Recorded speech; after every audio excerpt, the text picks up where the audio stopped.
BJP শাসিত রাজ্যগুলির আপত্তির জেরেই এখন আটকে রয়েছে গুডস অ্যান্ড সার্ভিসেস ট্যাক্স বা জিএসটি।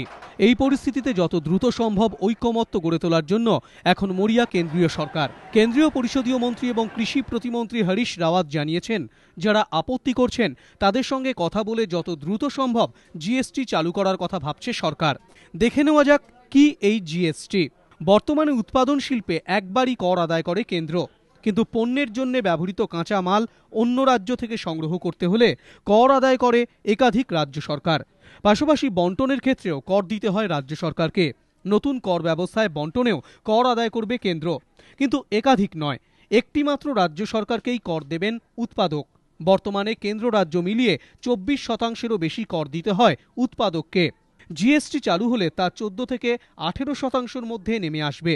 বিশেষজ্ঞদের দাবি, জিএসটি চালু হলে কর ব্যবস্থা অনেকটাই সরল হবে। একই সঙ্গে উৎপাদিত পণ্যের মূল্য হ্রাস করা সম্ভব হবে, ফলে দিনের শেষে উপকৃত হবেন উপভোক্তা।